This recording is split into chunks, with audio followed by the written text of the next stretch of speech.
16 ans après les échauffourées de 2009 et le changement de régime, la démocratie à Madagascar reste fragile et le pays continue de reculer. Ndadzouel a promis le changement, mais le monopole politique et économique persiste. Les jeunes peinent à trouver un emploi et les progrès économiques et sociaux demeurent insuffisants. Les derniers chiffres de la Banque centrale révèlent un déficit commercial inquiétant à Madagascar. Les importations sont en hausse et les exportations en déclin. Les analystes attribuent cette situation aux politiques gouvernementales qui ont fragilisé le potentiel exportateur du pays.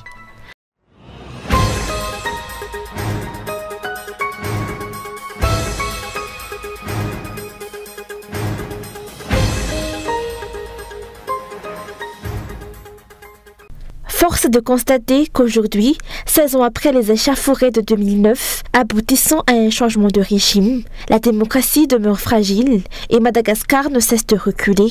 Les politiciens ont constaté un monopole persistant, les jeunes peinent à trouver un emploi et les progrès économiques et sociaux restent insuffisants. L'enrichissement et la monopolisation, facteurs déclencheurs des soulèvements de 2009, refont surface. Aujourd'hui, tous les secteurs sont touchés, de la vanille au litchi en passant bientôt par le riz. Parallèlement, la pauvreté s'est intensifiée. Rien n'a changé, le successeur s'est contenté de reprendre ce qui avait déjà été fait, sans apporter de réelles améliorations. Pire, la situation s'est même dégradée et aucune des promesses visant à corriger les erreurs passées n'a été tenue, notamment en matière de démocratie et de gouvernance transparente. Il avait promis de transformer Madagascar, mais je pense que nous, les Malgaches, avons commis l'erreur de suivre aveuglément sans questionner la nature réelle de ce changement. En réalité, seule la vie du dirigeant s'est améliorée tandis que le peuple subit les conséquences d'une gouvernance défaillante. L'insécurité augmente, les paysans migrent vers des villes saturées par le chômage, et les secteurs informels sont minés par le laxisme. Rien ne va dans le pays. Personne ne peut affirmer que Madagascar progresse, à l'exception des partisans du régime ou de ceux qui se sont enrichis grâce à leur proximité avec le pouvoir. Ils ne voient que les avantages qu'ils ont obtenus et déclarent alors que les Malgaches ne sont pas pauvres.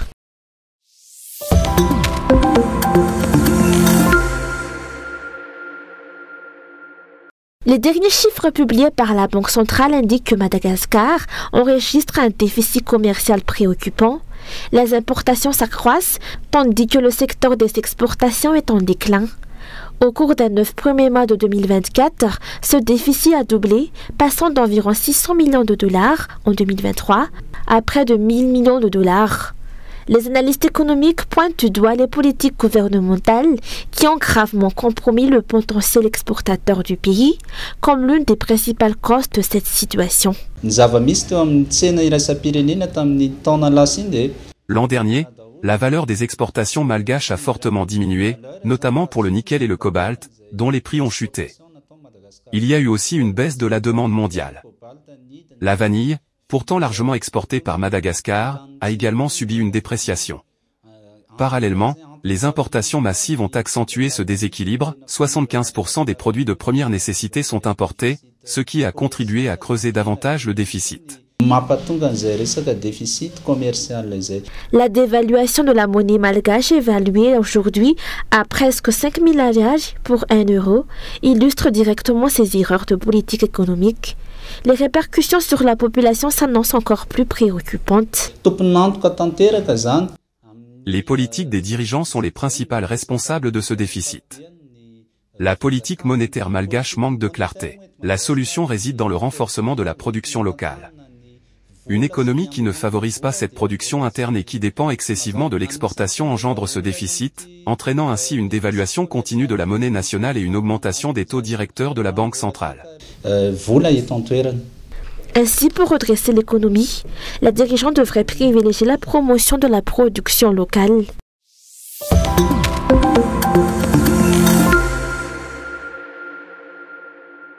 Deux personnes ont perdu la vie lors des troubles survenus dans la commune de Tanambau-Tiranjan, district de Bekil, le samedi 15 mars dernier.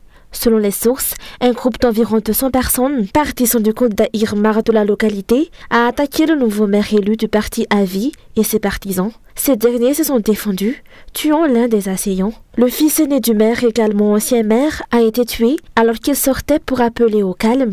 Les observateurs ont été surpris de constater que cette attaque visait le parti Avi, Azavida Nufabtsaran, membre de la coalition soutenant Anjadwil.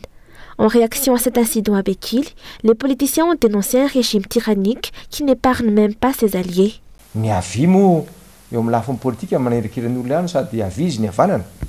La position du parti Avi est quelque peu ambiguë. Tantôt il soutient le pouvoir, tantôt il se trouve dans l'opposition.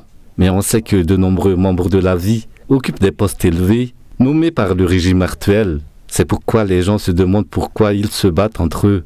Lorsque le parti au pouvoir perd, il semble se désintéresser de ses relations et s'emploie à détruire leurs rivales comme l'Avi.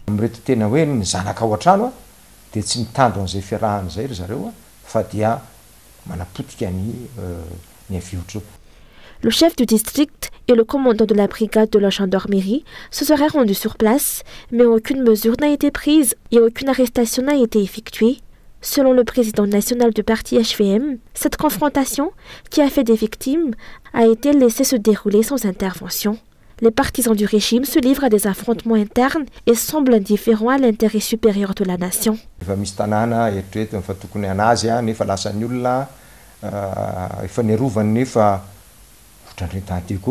Ils exercent leur pouvoir avec autorité chaque fois que leur contrôle sur une ville qu'ils convoitent est menacé, comme à Diego, et ce, avant et même après les élections.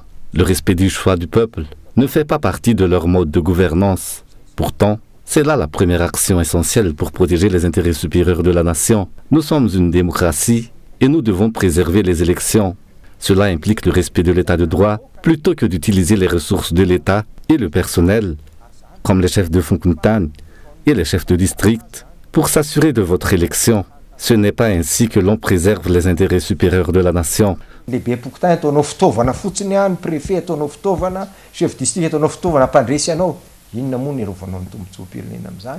Ce politicien a souligné que les irrégularités électorales sont la principale cause de ces événements. Plusieurs régions où des fraudes massives ont été constatées lors des élections et où les partisans du régime ont été élus courent également le risque de connaître des troubles et des perturbations similaires. Un régime divisé ne pourra pas tenir.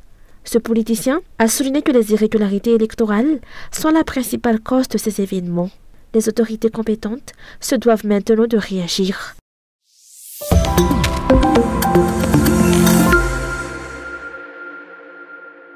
Environ 4500 bébés tortues de l'espèce Astrochelis radiata, originaires d'Aboisaratim, ont été saisis par la gendarmerie nationale de Mahadzang au sein du groupe Mombweni. L'arrestation a eu lieu dans l'après-midi du dimanche 16 mars chez un ressortissant malgache à Ataabingu, dans le Fuktan Mavuyatim. Ces tortues étaient destinées à être exportées clandestinement vers Zanzibar.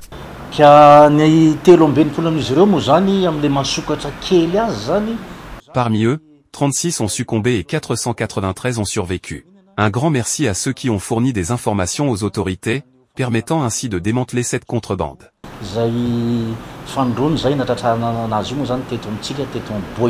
L'homme chez qui ces richesses nationales ont été découvertes a été placé en garde-à-vue à la brigade de gendarmerie de Mahadzang, tandis que les agents de la direction régionale de l'environnement Mbouin-Betsbouk sont intervenus dans l'après-midi pour récupérer les bébés tortues. Il s'agit de la deuxième saisie de tortues effectuée par le groupe Mombweni, après celle impliquant un ressortissant tanzanien, chez qui environ 800 bébés tortues avaient été découverts, alors qu'ils étaient sur le point d'être exportés clandestinement en Tanzanie.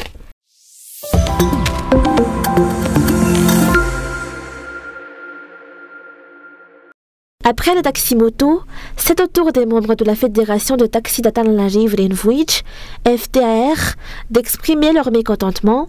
Ils ont manifesté aujourd'hui contre plusieurs mesures prévues dans le budget primitif 2025 de la commune, à savoir la limitation de la licence à 1 an, l'augmentation des droits de fourrière à 200 000 riyals par jour et la hausse de la taxe annuelle à environ 320 000 riyals.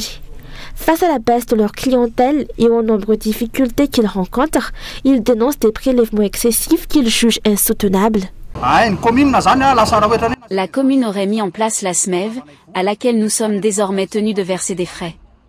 Pourtant, nous nous sommes toujours battus contre l'augmentation de ces charges sous les précédents maires.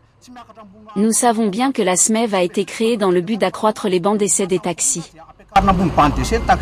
Une consultation avec les concernés devrait toujours précéder l'adoption de telles mesures. Ils dénoncent des prélèvements excessifs qu'ils jugent insoutenables. Les chauffeurs de taxi ont insisté qu'une consultation avec les concernés devrait toujours précéder l'adoption de telles mesures. Ils réclament également une application équitable de la loi, exigeant qu'elle concerne aussi leurs concurrents, notamment les taxis-motos.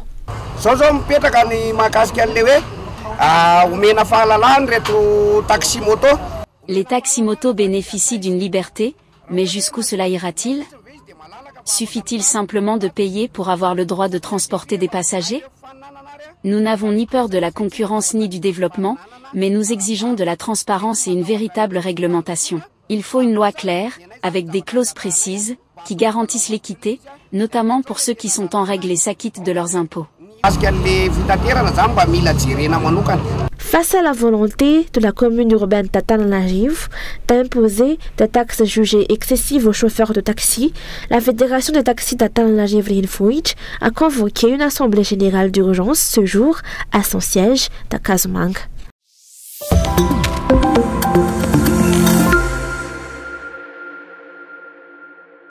Andreas Monique Claudine et Suavilman Josrasuenirin, grande figure de la politique malgache, s'est éteinte aujourd'hui à l'âge de 80 ans.